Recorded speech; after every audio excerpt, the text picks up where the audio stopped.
মা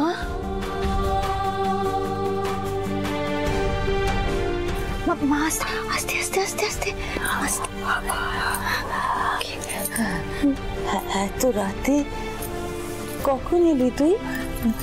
আস্তে আস্তে আস্তে মা গো।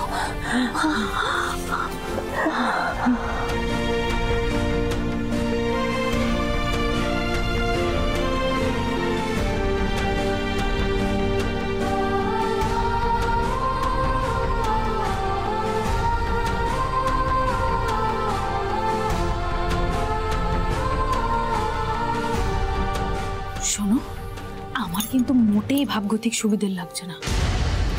মনে হচ্ছে শ্বশুর বাড়ি থেকে তোমার দিদিকে না ঘাড় ধাক্কা দিয়েছে। এই বলছি, তোমার দিদি আবার আমাদের ঘরে এসে পড়লো না তো? কি যাতা বলছো? দেখলেই তো রুদ্রদা কিভাবে ফোন করেছিল। আর তুমি এটা দেখলে না যে দিদির এখানে আসা না আসা নিয়ে রুদ্রদা কতটা টেনশনে ছিল? রাত দুপুরে তোমার দিদি বাড়ি থেকে বেরিয়ে গেছে। আজ পর্যন্ত কোনোদিন হয়েছে এরকম? আর রুদ্র যাদের হাসপাতালের বিলটা মিটিয়েছে সেটাও তো দিদি জানে না। এরকম হয় নাকি আবার? কেস তো কিছু একটা আছে, আমাকে তো জানতেই হবে।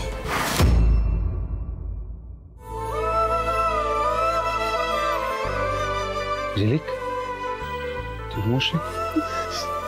মাকে এনেছো বাবা? মা কোথায়?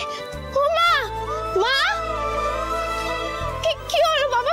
মা আসেনি? মা ঝলমল কখন এলো? একটু আগে। কাম্মার ঘুমাচ্ছিল, ওর ঘুম ভেঙে গেছে তাই চলে এসেছে। আলোর কথা জিজ্ঞাসা করছিল? হ্যাঁ, ওকে কিছু বলিনি,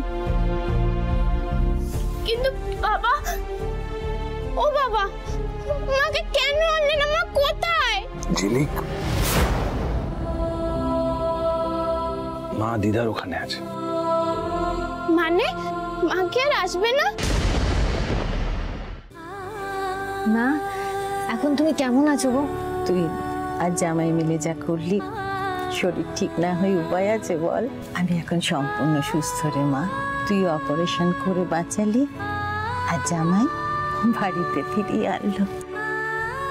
আগে জানিস ভাবতাম কপালের দোষ দিতাম, কিন্তু এখন ভাবি এমন কপাল বলেই তোদের মতো মেয়ে জামাই পেয়েছি। এত বড় কথাটাও আমাকে জানালো না, এখানে এসে জানতে হলো। হ্যাঁ রে কুকু, এত রাতে কেন হলি?